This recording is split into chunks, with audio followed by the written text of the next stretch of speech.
ओम मंगलमस्तु।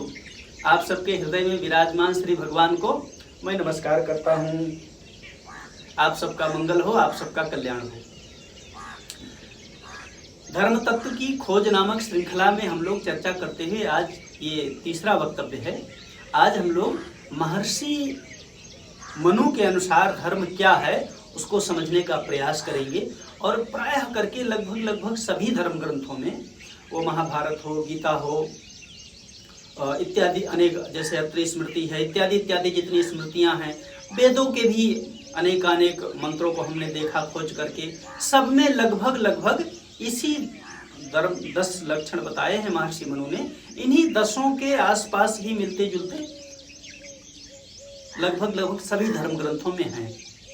माने बड़ा प्रामाणिक लक्षण है ये, और फिर उसमें अपने अनुभव के आधार पर भी बात किया जाएगा। तो वह श्लोक है, धृति क्षमा दमोस्तेयं शौचम इंद्रिय निग्रह धीर विद्या सत्यम मा क्रोध दशकम धर्म लक्षणम। तो महर्षि मनु कहते हैं कि धर्म के 10 लक्षण हैं। पहला बताते हैं कि धृति। धृति शब्द का अर्थ होता है धारण करना या धारणा। अब इस धारणा का आपके जीवन में 2 प्रकार का उपयोग है। इसको धैर्य भी कहा जाता है ना, धैर्य धारण करने को भी धृति कहा जाता है। तो एक तो बाहरी उपयोग है, वो क्या है कि प्रतिकूल से प्रतिकूल परिस्थिति आने पर भी आप उस प्रतिकूलता से अप्रभावित रहें, तो इसको कहते हैं धैर्य, माने धृति। धैर्य कहो, धृति कहो, धृति का अर्थ धैर्य भी होता है। वैसे तो कई अर्थ हैं, मूल अर्थ है उसका धारण करना। अब धारणा देखो, पिछले वक्तव्य में हमने आपसे निवेदन किया था, यदि आपने उसको सुना नहीं होगा तो इसमें थोड़ा समझने में आपको कठिनाई हो सकती है। वैसे यदि आप बुद्धि तीव्र होगी आपकी तो आप आराम से समझ जाएंगे, कोई बहुत कठिन ऐसा नहीं है। तो जैसे विषय है माने संसार है, और इंद्रियां हैं, उन विषयों को मापने का यंत्र, जैसे शब्द को कान मापता है, रूप को आंख मापती है ना, जानने का यंत्र जो है, ठीक है। तो विषय, इंद्रियां, मन माने संकल्प विकल्पात्मक जो शक्ति है वो मन, और संस्कार जिसमें जमा होते हैं वह चित्त है ना, और जिससे बुद्धि उसको कहते हैं कि देखे सुने अनुभव किए हुए ज्ञानात्मक संग्रह के आधार पर तर्क वितर्क करके त्यागने और प्राप्त करने का निर्णय जिस शक्ति के द्वारा होता है उसको बुद्धि कहते हैं। आगे चर्चा अभी आएगी। तो धृति मतलब धारण करना। तो एक तो हो गया धैर्य धारण करना, मतलब जो प्रतिकूल से प्रतिकूल परिस्थिति आ जाए, बहुत दुख आ गया, बड़ा डरावना परिस्थिति आ गई है ना, फिर भी आप उससे अप्रभावित रहें, अर्थात विचलित ना हो आप, तो उसको कहते हैं धैर्य मतलब धृति। ये तो हो गई बाहरी बात है ना, बाहर से होने वाले आक्रमण जो हैं, परिस्थिति जन्य कहो इसको है ना, अवस्था जन्य, परिस्थिति जन्य, बाहरी।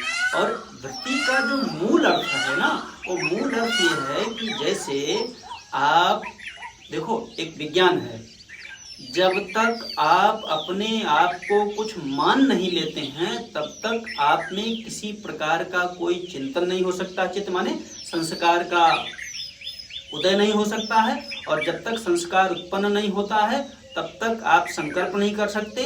जब तक संकल्प यानी इच्छा नहीं कर सकेंगे, जब तक माने कामना नहीं बनेगी जब तक, तब तक आप किसी कार्य में प्रवृत्त नहीं हो सकेंगे। ये धृति धारणा बड़े महत्व की वस्तु है। जैसे आप अपने को कुछ मानते हैं ना, मैं सन्यासी, मैं साधक, मैं मनुष्य, मैं डॉक्टर, मैं इंजीनियर, मैं विद्यार्थी, ये जो अपने को कुछ मानते हैं ना, इसी अहंकार को, इसी मान्यता को धृति कहते हैं, धारणा कहते हैं, है ना। धारणा माने धारण करना, मानना अपने आप को। देखो, आप अपने आप को दोस्त जानते नहीं हो, है ना, आप हो अहम अस्मि, मैं हूँ, इतना तो ठीक है, लेकिन मैं क्या हूँ, अहम किमस्मि, ये नहीं जानते हैं, है ना। तो तो अपने को कुछ मानते हैं, बोले मैं इसका पति हूँ, वो बोली मैं इसकी पत्नी हूँ, मैं इसका बेटा हूँ, ये मेरा बाप है, ये मेरी मैया है, ये मेरे बाबा हैं, है ना। माने कुछ ना कुछ मानते हैं, और मान करके ही देखो गंभीर बात है। जैसे आप परीक्षा देने जब जा रहे हो ना, तो आप देखोगे कि जिस समय परीक्षा, कोई महत्वपूर्ण परीक्षा हो, तो आप देखोगे कि आपके चित्त में परीक्षा से ही संबंधित संस्कार अधिक मात्रा में उत्पन्न होंगे, माने चिंतन अधिक होगा उसी का। क्यों? क्योंकि जैसी आपकी धारणा होगी वैसे ही आपके चित्त में संस्कार उत्पन्न होते हैं, और जैसे संस्कार उत्पन्न होते हैं उसी प्रकार की ही फिर मन और इंद्रियों में प्रवृत्ति होती है उसी प्रकार की। तो ये धारणा बड़े महत्व की वस्तु है। इसी को श्रीमद् भगवत गीता में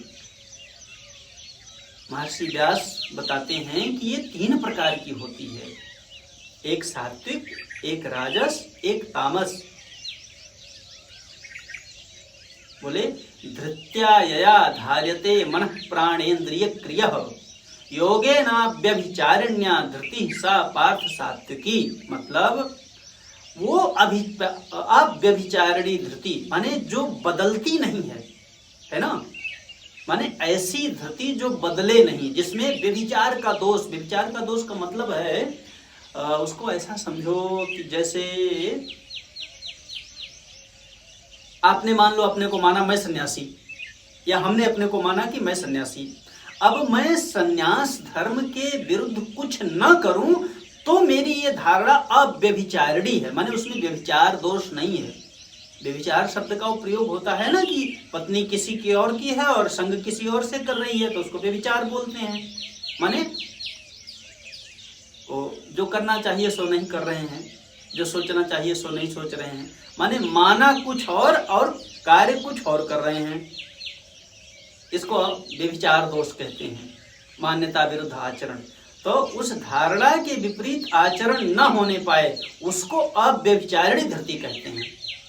माने जो माना है उसी प्रकार का आचरण होना चाहिए। तो इसका अर्थ भगवत्पाद शंकराचार्य भगवान करते हैं कि समाधि योग के द्वारा, अर्थात समाधान पूर्वक जिस धारणा के द्वारा मन, प्राण और इंद्रियों की क्रियाओं को शास्त्र विरुद्ध, धर्म विरुद्ध आचरण से रोका जाए, उसको सात्विकी धृति कहते हैं। गीता के ही मतलब व्याख्या करते हैं वो। और तो सात्विकी तो आपने समझ लिया, जैसा माना वैसे ही आचरण करना, माने जैसा जाना वैसा माना, समाधान पूर्वक वो धारणा होनी है। मतलब उसकी क्रिया कैसी है, उसका परिणाम क्या, माने उसके वर्तमान को और उसके परिणाम को, यानी सिद्धांत भी समझ लिया, उसका परिणाम भी जान लिया, दोनों का समाधान हो गया कि ये ऐसा मानेंगे तो इसका परिणाम ये होगा। उस परिणाम पूर्वक जान करके उसके बाद धारण किया गया आत्मिक उन्नति के लिए, भौतिक उन्नति के लिए, आस्तिक उन्नति के लिए, माने अपने कल्याण के लिए, समाज की सेवा के लिए, परमात्मा के प्रेम के लिए जो भी धारणा की जाती है वो सब सात्विकी धारणा है, सात्विकी धृति है। और अपने सुख भोग को लेकर के दूसरों को दुख पहुंचाए बिना अपने को सुख भोग प्राप्त करने का प्रयास जिस धारणा के द्वारा होता है उसको राजस धृति कहेंगे। और दूसरों को दुख भले ही हो जाए, हमें तो सुख चाहिए, हमें आराम चाहिए, हमें आलस परमात्मा में मजा आता है तो हम मजा लेंगे, जो होना हो सो हो जाए, लेकिन हमें तो सुख चाहिए, ये जो धारणा है ना, ये जो मान्यता है, ये जो धृति है, ये तमोगुणी है। तो धृति हो गया। इसके आगे है क्षमा। क्षमा शब्द का जो तात्विक अर्थ है, भीतर, वैज्ञानिक जो मतलब, भीतर का मतलब जो अंतःकरण में अर्थ है, ज्ञानात्मक रूप से जहां उसकी वृत्ति उत्पन्न होती है बुद्धि में, चित्त में, मन में, अपने प्रति होने वाली बुराई के कर्ता के प्रति बुरा भाव ना उत्पन्न हो। मतलब कोई आपके साथ बुरा कर रहा है, उसको आप बुरा न माने, उसको बुरा मानने की वृत्ति न उत्पन्न हो, तो इसका अर्थ है कि आप क्षमावान हैं। और फिर उसका स्थूल रूप भी है कि चलो किसी ने बुराई किया, आपको बहुत बुरा लगा, सहन नहीं हुआ, थोड़ा लड़ झगड़ भी लिए, पिट पिटा गए दोनों आपस में, उसके बाद बोले अब सुलह कर लो, चलो क्षमा कर लो अब, तो वो भी क्षमा का है, पर वो स्थूल रूप है ना। पर वो भी जब पिट पिटा लेते हैं तब वो, भाई हम तुम्हें बुरा नहीं मानेंगे, तुम हमें बुरा नहीं मानोगे, तो बात वही आती है फिर, है ना, कि बुरा ना मानना फिर उसको। ये हो गया क्षमा। फिर आता है दम।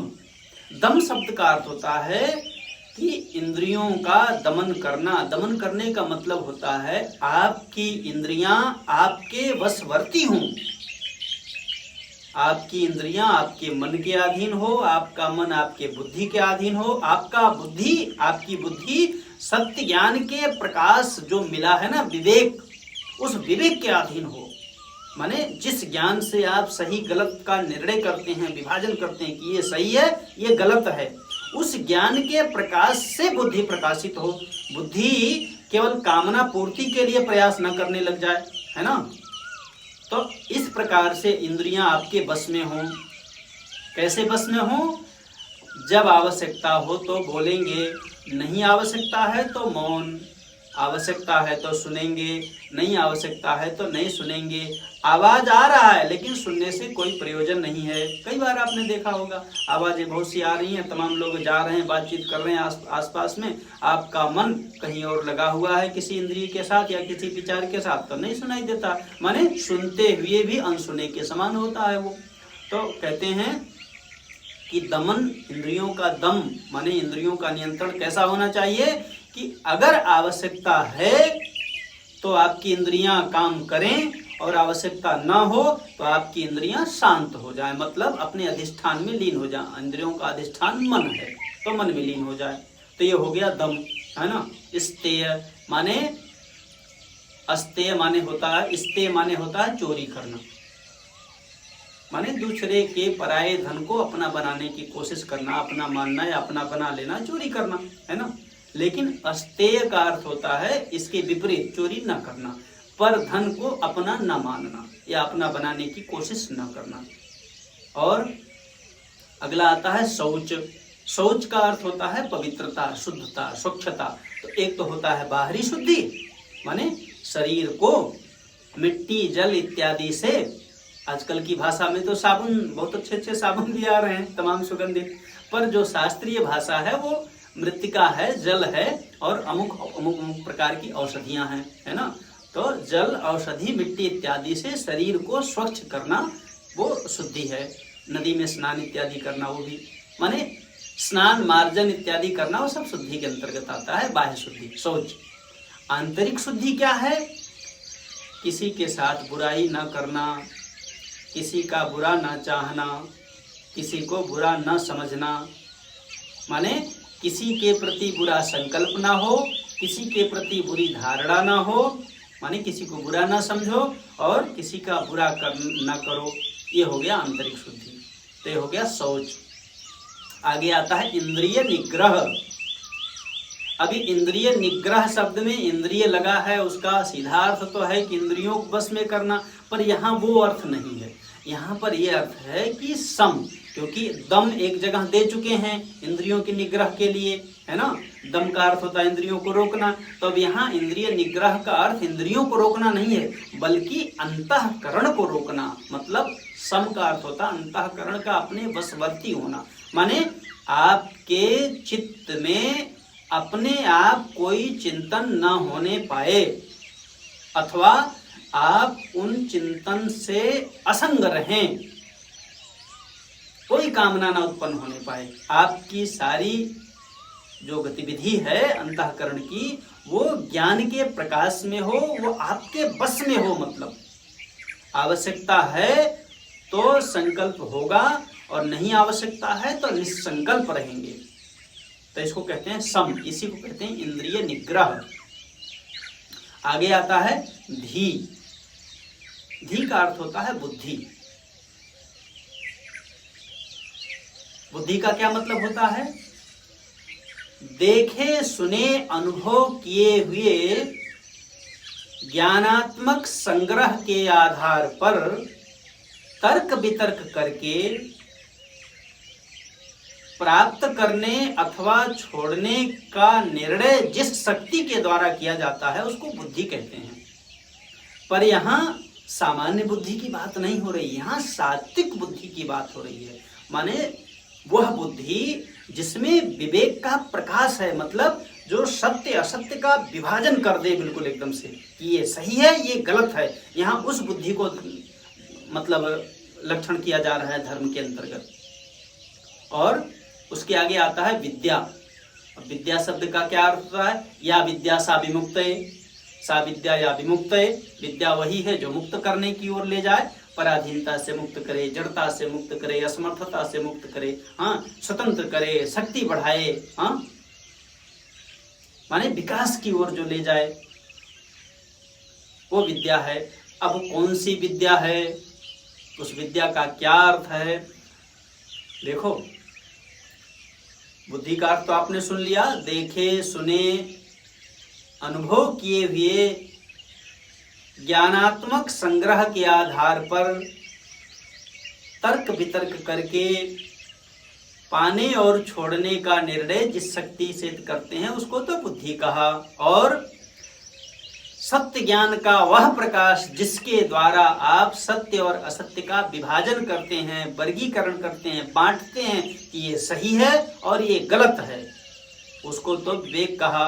अब सोचो, उस विवेक को धारण करने की जो शक्ति है ना, माने धारण करवा दे, उसे विद्या कहते हैं। जैसे देखो, गंभीर बात है जरा, आदमी जानता है क्या सही है क्या गलत है, मानता नहीं है। क्या कारण है? क्यों? क्योंकि विवेक का अनादर है, मतलब उसके जीवन में विद्या नहीं है। विद्या विद्या दो शब्द आपने सुने होंगे, माने ज्ञान के विपरीत मान्यता है उसकी।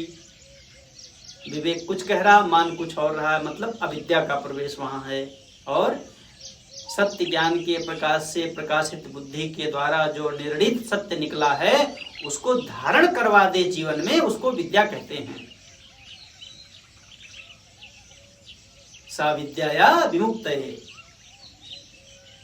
वही विद्या विद्या है जो मुक्ति की ओर ले जाए, ऊपर ले जाए, माने उत्थान की ओर ले जाए, छुड़ाने वाली हो। किससे? दुखों से, पराधीनता से, जड़ता से, असमर्थता से, अज्ञानता से।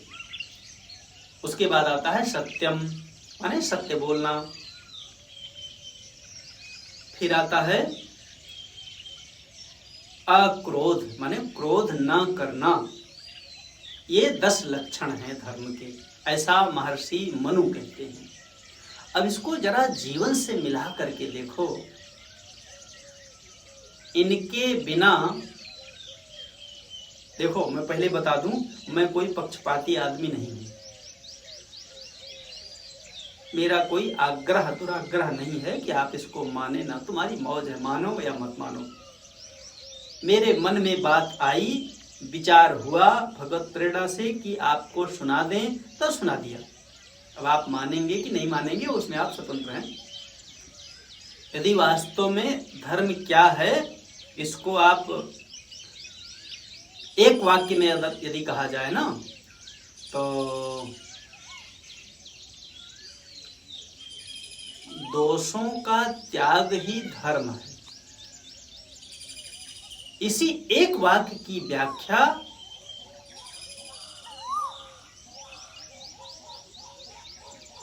सारे, माने इसी एक वाक्य की सारे वेद पुराण उपनिषद स्मृति इत्यादि इत्यादि जितने धर्म ग्रंथ हैं, जितने साधु संत हुए ना, सब इसी एक वाक्य के आधार पर सारी व्याख्याएं हैं।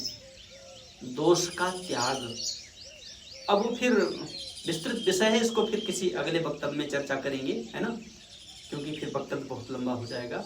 आशा करता हूँ कि यह श्लोक महर्षि मनु की जो ये परिभाषा है धर्म के जो लक्षण के विषय दृष्टि से जो बताया गया है वो आपको अच्छा लगेगा, पसंद आएगा, जीवन के लिए उपयोगी प्रतीत होगा। और यदि आपको उचित लगता हो, सत्य लगता हो, तो आप चाहें तो अपने, सत्य तो है ही है, पर आपको लगे, क्योंकि प्रत्येक व्यक्ति स्वतंत्र है।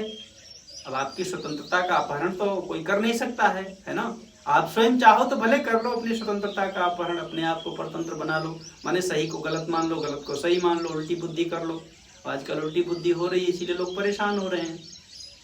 तो यदि आपको उचित लगता हो, अच्छा लगता हो, जीवन के लिए उपयोगी हो, तो इसको स्वयं भी धारण करो और अपने मित्रों को, परिजनों को भी प्रेरित करो, उन्हें भी श्रवण करने के लिए, वो भी जानें, समझें, जीवन में धारण करें, उनका भी कल्याण हो, उनका भी मंगल हो, उनका भी जीवन से दुख निकल जाए, जीवन आनंदमय हो जाए, विकास हो उनका भी। तो सर्वसमर्थ भगवान आप सबका परम मंगल करें, आप सबका कल्याण हो। इसी सद्भावना के साथ आप सभी के हृदय में विराजमान श्री भगवान को मेरा नमस्कार। हरि ओम तत्सत, हरि ओम तत्सत, हरि ओम तत्सत। ओम।